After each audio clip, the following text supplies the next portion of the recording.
Au titre de l'actualité, décédé le 1er août dernier, les obsèques de l'ancien président ivoirien Henri Konan Bédié se poursuivent. Ce matin, la levée de corps suivie d'une messe de requiem se sont déroulées à la cathédrale Saint-Paul du Plateau. C'est un bilan plutôt satisfaisant qu'affiche la Banque nationale d'investissement. Au cours d'une conférence de presse, le directeur général a fait l'état des lieux de l'exercice 2023.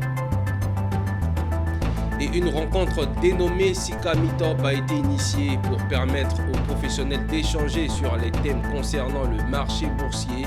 Le point complet dans ce journal.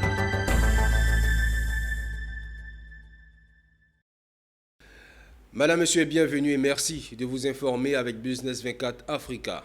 En ouverture de ce journal, les obsèques d'Henri Konan Bédié, ancien président de Côte d'Ivoire, ont démarré le 17 mai 2024 et se poursuivent. Ce jeudi, à la cathédrale Saint-Paul du Plateau, s'est déroulée la cérémonie de levée de corps suivie d'une messe de requiem. Avant l'inhumation qui n'interviendra pas avant début juin, suivant le compte rendu d'une messe de requiem qui réunit toute la République. Issa Badini.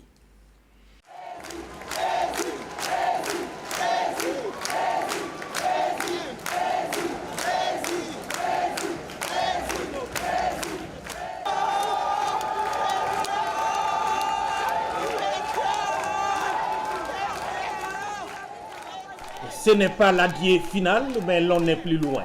Dans une cathédrale aux trois quarts remplie par des amis, des proches, des collaborateurs, des membres de la famille politique du défunt, du PDCI-RDA, mais aussi et surtout toute la République, représentée par le Premier ministre Begré Mambé, le président de l'Assemblée nationale ou encore la Première dame Dominique Ouattara. En face, ce cercueil, couleur marron, de main Henri Konan Bédié, soutenu par un support doré. Une dépouille qui entame ici, dans cette salle, le processus de l'ultime séparation d'avec les vivants. Mais que d'émotion et de recueillement.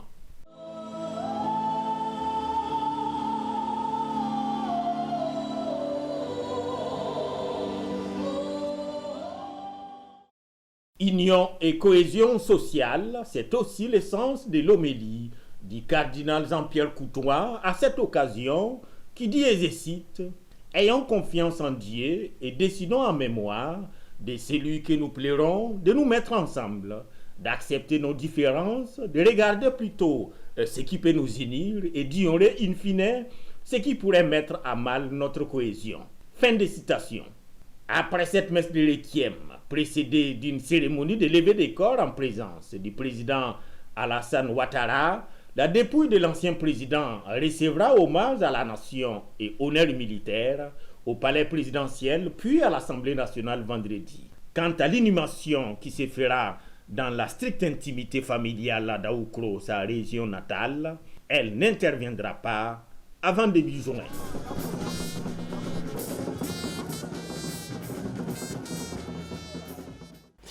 Le ministère du Commerce et de l'Industrie et le ministère de la Transition numérique et de la Digitalisation ont organisé en collaboration avec l'ONUDI la première réunion du comité technique du projet L'Industrie 4.0 pour favoriser l'emploi des jeunes en Tunisie et en Côte d'Ivoire, connu également sous le nom Employment for Youth. Cette première réunion vise à discuter de l'état de prise en charge des résolutions du dernier comité de pilotage d'avancement du projet et de stimuler la réflexion pour la bonne mise en œuvre du projet. Amiko Robara. Le comité technique du projet 4.0, encore appelé Employment for Youth, a tenu sa première réunion ce mercredi 22 mai au siège de l'Organisation des Nations Unies pour le développement de l'industrie. Cette rencontre, qui s'inscrit dans le cadre de la mise en œuvre du projet, consiste à dégager un ensemble de facteurs clés en vue de favoriser son succès. Je veux parler de l'intelligence artificielle, je veux parler de la robotique et de façon générale, ce qu'on appelle aujourd'hui l'industrie 4.0, de par leur capacité à impacter les transformations des secteurs et des processus industriels pour développer des produits à plus forte valeur ajoutée. Et nous avons voulu inviter tous les acteurs de l'écosystème de l'économie numérique en Côte d'Ivoire à l'effet de les impliquer dans la mise en œuvre de ce projet. Et vous avez dans le dispositif de suivi de ce projet, vous avez le comité de pilotage et le comité technique qui vise à assurer un suivi technique et régulier donc de la mise en œuvre du projet. Actuellement, on a effectué 3 projets pilotes et qu'on va présenter au comité technique. Le premier projet, c'est le lancement d'une licence professionnelle avec la collaboration avec l'INPHB et les ATIC. La deuxième action, c'était aussi donc, de former les diplômés de la formation professionnelle en collaboration avec la DVS et les DAIP du ministère de la formation professionnelle sur les notions de base en industrie 4.0 et donc en soft skills. Pour rappel, Industrie 4.0 pour favoriser l'emploi des jeunes en Tunisie et en Côte d'Ivoire est mise en œuvre par l'Organisation des Nations Unies pour le développement industriel et financée par le ministère de la Coopération économique et du développement de la République fédérale d'Allemagne. L'objectif principal de ce projet est d'aider la Côte d'Ivoire et la Tunisie à accroître l'emploi des jeunes et améliorer les conditions de travail tout en structurant et en consolidant un écosystème d'économie numérique et particulièrement celui de l'industrie 4.0. Nous poursuivons avec la Banque nationale d'investissement, BNI, qui a présenté le bilan sur son exercice 2023. C'était au cours d'une conférence de presse animée par l'équipe dirigeante, principalement son directeur général Youssouf Fadiga. On note une année 2023 marquée par des périodes rigides au niveau des dépôts, mais des indicateurs satisfaisants dans l'ensemble, avec un résultat net de 34 milliards 932 millions de francs CFA. Walter Kofi et Doumbia Ayuba.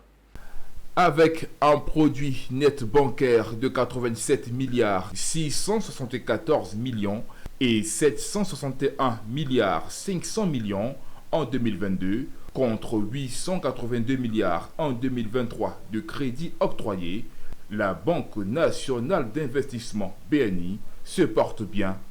Ces chiffres ressortent du bilan de l'exercice 2023 marqué principalement par la finalisation de l'acquisition dans le capital de la BCC, des chiffres présentés par Youssouf Fadiga, directeur général de la BNI.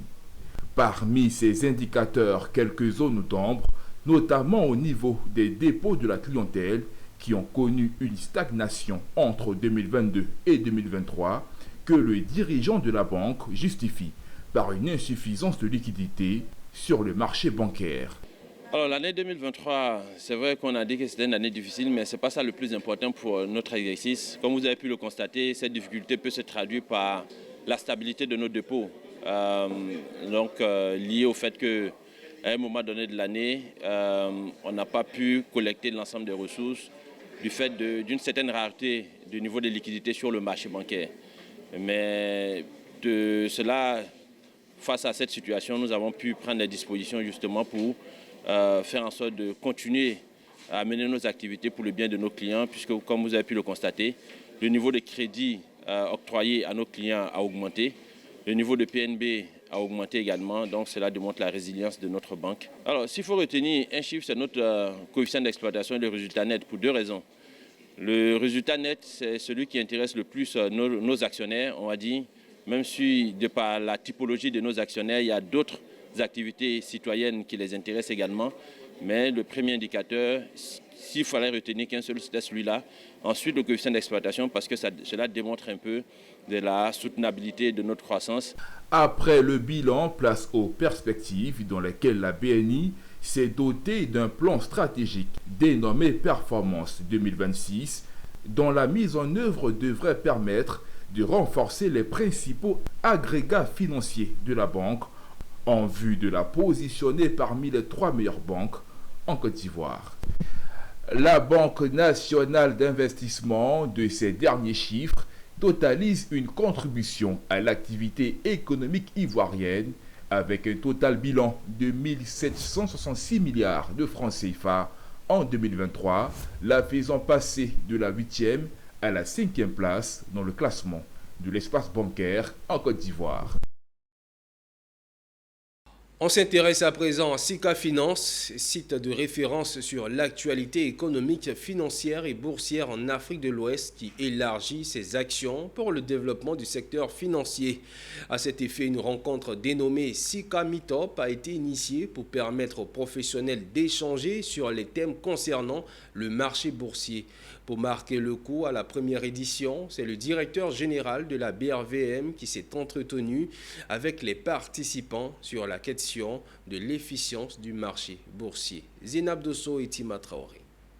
Il fallait y penser. Et Sika Finance y a pensé. Il existe désormais un cadre des professionnels de la finance pour décrypter l'actualité boursière, pour mieux amorcer les défis auxquels le secteur est confronté. Il s'agit du Sika Meetup, une plateforme visant à réfléchir sur les pistes de solutions pour gérer au mieux les risques. La première édition a été marquée par la présence du directeur général de la BRVM, Bourse régionale des valeurs mobilières. Il est venu se prononcer sur le thème « Quelles innovations pour renforcer l'efficience et l'attractivité à long terme de la BRVM ?» Depuis 1978 jusqu'à présent, on continue d'utiliser le Price to Book Ratio et le Price Earning Ratio pour pouvoir prédire les rendements. Si vous tous, vous croyez que les marchés ne sont pas efficients et qu'il y a des anomalies et qu'on les exploite, à force de les exploiter, vous allez rendre le marché plus efficient. Vous voyez la logique qui est derrière. Je suis très content parce que même moi-même personnellement, le marché des dérivés, des options que la BRVM tente de vouloir lancer d'ici fin de cette année, début d'année prochaine, m'était un peu... Je ne comprenais pas très bien l'objectif. Okay? Je trouvais que il n'y avait pas assez de liquidités sur notre marché pour lancer de nouveaux produits. Mais avec l'explication du DG de la BRVM, ça a été très clair, personnellement pour moi, mais pour l'ensemble des acteurs qui ont participé au Sika Meetup. Ça permet aussi de pouvoir réfléchir en fait à tout ce qui est développement de notre bourse, qui est notre bourse à tous et dont nous souhaitons justement pouvoir arriver à un certain stade en fait, de développement tel qu'on a sur les autres marchés. Une première édition du Sika Meetup qui satisfait à plus d'un titre le directeur général de Sika Finance et les participants. Au-delà des actions axées sur l'actualité économique, financière et boursière en Afrique de l'Ouest, les responsables de Sika Finance élargissent leur champ avec le Sika Meetup qui se veut une rencontre bimensuelle pour un renforcement de capacité. Le ministère de l'Éducation nationale de Côte d'Ivoire a engagé une réforme. L'objectif est d'adapter les enseignements de ce cycle aux enjeux du développement de ce pays. Et cela passe par la redynamisation de l'enseignement des sciences, d'où la nécessité d'un nouveau curriculum de formation. Ce mercredi, un atelier de préparation des processus curriculaires s'est ouvert dans la commune de Cocody. Le reportage est signé Eunice Bogou et Valentin Kra. Faire de la réforme des collèges en Côte d'Ivoire une réalité, c'est ce qui réunit ici les professionnels de l'enseignement autour du programme Apprendre. Entendez, appui à la professionnalisation des pratiques enseignantes et au développement de ressources. Ce programme s'inscrit dans le cadre d'une réponse innovante aux défis de la qualité de l'éducation.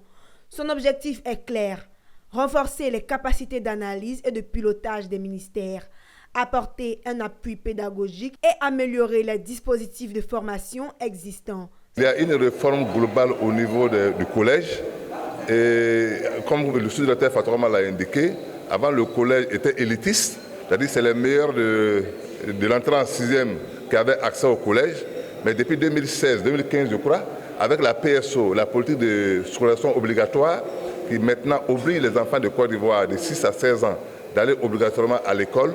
On retient que l'école de base maintenant c'est du CP1 jusqu'en 3e. Et on est en train de faire les réformes pour adapter les programmes scolaires par rapport à cette réforme, pour adapter les curriculums, tout ce qui est finalisation objectif là par rapport à ça.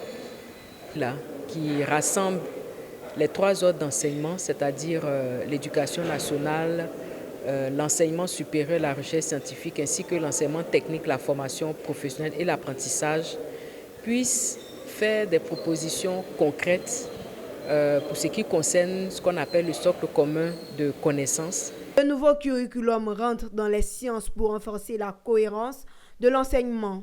Le ministère de l'Éducation nationale de Côte d'Ivoire met d'énormes espoirs dans ces méthodologies de préparation. des processus curriculaires de la réforme du collège. Ouvert ce mercredi, l'atelier referme ses portes ce vendredi.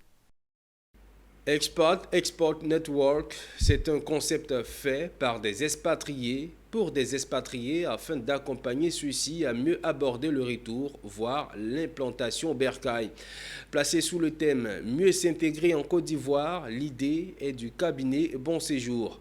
La première édition s'est déroulée le week-end dernier sous le regard de notre équipe de reportage, Issa Badini et Marius Seri. Mieux s'intégrer en Côte d'Ivoire lorsqu'on est de retour au pays natal, après une longue période d'expatriation, ou encore l'on est d'un autre pays, mais on a décidé de déposer les valises en terre de Birni. Voilà le fond de la caisse de cette première édition d'Expat Expo Network. À la table des séances, des panélistes qui, d'une manière ou d'une autre, ont réussi leur comeback. Et l'objectif justement de cette rencontre, c'est le partage d'expériences. Je pense que l'humilité est la clé. Il faut pouvoir venir, certes avec son expertise qu'on a appris à l'extérieur, mais venir déjà comprendre comment fonctionne l'écosystème, comprendre les besoins et tout doucement proposer son expertise. Pour mieux s'intégrer, c'est accepter d'abord que nous sommes dans un pays qui n'est pas le nôtre, et de respecter la différence culturelle et surtout de s'intéresser de façon sincère aux personnes, car c'est les personnes qui font les hommes. Et au-delà de ça, toujours rester humble, apporter son expérience sans trop forcer et surtout rester à l'écoute. Expo Expat, c'est une belle opportunité pour les Ivoiriens et pour les expatriés, pour développer tout ce qu'on a envie de développer aujourd'hui comme internationalisation de nos entreprises, peut-être même recrutement de potentiel à l'étranger pour aider à développer les compétences locales. À l'initiative, les cabinets Bon Séjour. Pour les promoteurs, c'est un cadre qui vaut son pesant d'or, car selon lui, des tentatives de retour au pays natal avortées, c'est de l'ordre de l'indéchiffrable. Aujourd'hui, il y a beaucoup d'appels de retour en Afrique, beaucoup. Tout le monde appelle à revenir en Afrique. Il y a des événements organisés en Occident où on appelle les Africains à revenir. Mais lorsqu'ils rentrent, ils sont voués à eux-mêmes. Il n'y a personne pour les aider, il n'y a personne pour les soutenir. Et ils ont besoin des astuces pour mieux s'intégrer, mieux s'installer, mieux réussir en Afrique. Appelé à se perpétuer, Expat Expo Network, il faut le rappeler, est à sa première édition. Le 17 mai 2024, l'amicale des anciens du groupe scolaire annexe du CAFOP de Daloa a célébré ses meilleurs élèves lors d'une cérémonie organisée par cette amicale. L'objectif de cet événement pour les anciens élèves était de faire un retour sur leurs pas dans leurs anciennes écoles pour récompenser les élèves les plus méritants et traduire leur volonté de soutenir les jeunes générations dans leur parcours éducatif. Le commentaire de Michel Brou. C'est avec les bras chargés de présents que les responsables de l'amicale Les 3A se sont rendus au groupe scolaire annexe du CAFOP de Daloa. Cette présence était voulue par les responsables de l'amicale avec une volonté de revenir sur ses pas dans son ancienne école pour récompenser les meilleurs élèves. Des lots composés entre autres de fournitures scolaires, de tenues et d'un soutien financier pour les 3 majors du CM2. Ces anciens élèves ont tenu à rendre un hommage à leur enseignant Bernard Achitechi, dont le super prix porte le nom. Saluant le geste de l'amicale, les responsables locaux de l'éducation nationale lui ont exprimé leur gratitude. Je voudrais d'abord dire merci à tous mes amis, mes condisciples, voilà, parce que grâce à eux, voilà, on a créé cette amicale. Aussi, je voudrais remercier l'ensemble du personnel éducatif du département, voilà, de nous avoir favorisé. Vraiment, on vient d'assister à une belle fête de fin d'année, organisée principalement par les enseignants, les directeurs, surtout par nos anciens, les anciens qui sont passés ici, qui ont fréquenté à l'annexe, vraiment qui ont fait des grands dons. Je suis très heureux ce matin d'avoir participé à cette journée de l'excellence où j'ai vu l'implication des anciens élèves sous le vocable des 3AC. L'amicale des anciens élèves du groupe scolaire annexe du CAFOP a été créée en 2021. Cette célébration des meilleurs élèves de l'établissement par cette amicale vient démontrer leur engagement en faveur de l'excellence académique et de la réussite des élèves.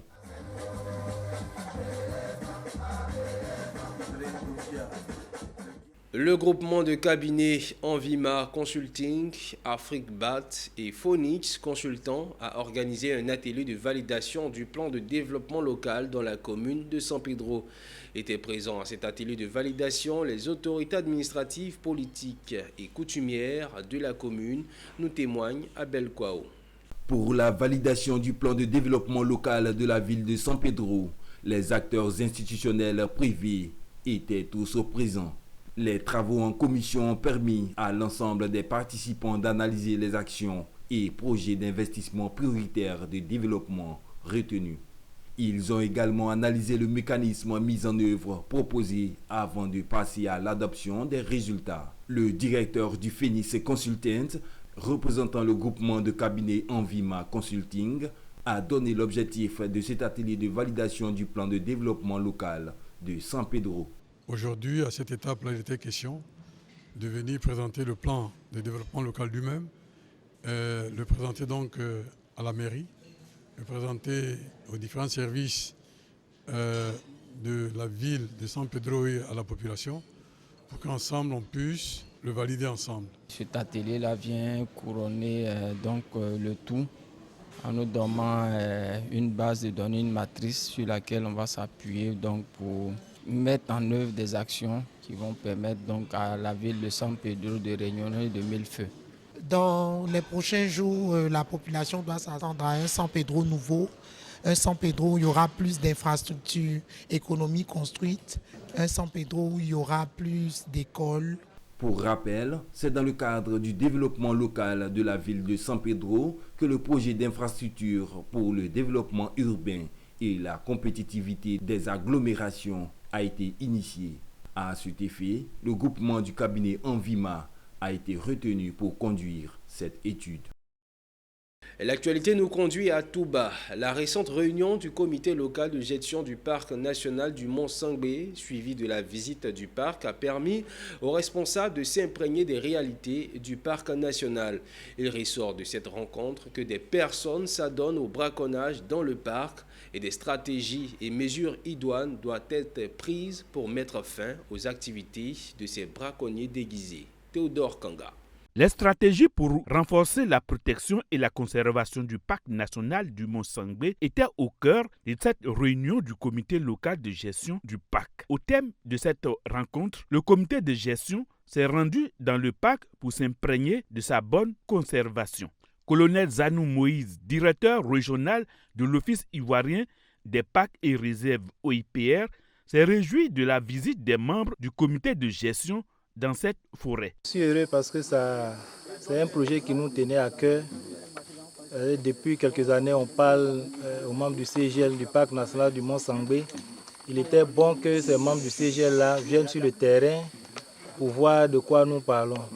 Voilà, nous espérons qu'avant notre sortie, ils auront la chance de voir des animaux, de découvrir un peu plus le parc national du Mont Sangbé. Le représentant du directeur général de l'OIPR, le colonel Gonto Gbassa, a félicité les agents et le comité de surveillance pour le travail abattu depuis plusieurs années. Aussi, a-t-il annoncé des mesures drastiques contre les dozos déguisés qui s'adonnent au braconnage dans le Mont Sangbé. Il nous a été signalé au cours de cette session que beaucoup de sections de dozos sont en train de s'installer dans les villages riverains du parc.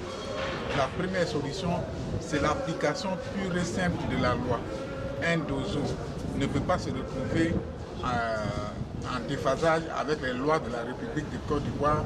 Un dozo qui chasse à l'intérieur d'un parc sera traduit. Au moins 5 ont été traduits devant les tribunaux au cours de ce mois-là. Cette visite du parc a permis aux représentants du DG de l'OIPR de s'imprégner davantage des réalités du parc national du Mont Sangbé. En image à présent, le conseil d'administration du groupe de la Banque africaine de développement a approuvé un prêt de 240 millions de dollars américains à l'île Maurice pour mettre en œuvre la deuxième phase du programme d'appui à la compétitivité et à la résilience économique. Selon le responsable pays de la Banque africaine de développement à Maurice, cette deuxième phase a pour objectif de continuer à appuyer l'amélioration de la diversification et la compétitivité de l'économie en vue de renforcer la résilience et parvenir à une croissance plus inclusive et durable. Et voilà qui met un terme à cette édition. Merci de l'avoir suivi. Restez en notre compagnie sur la chaîne au cœur de l'information d'ici et d'ailleurs.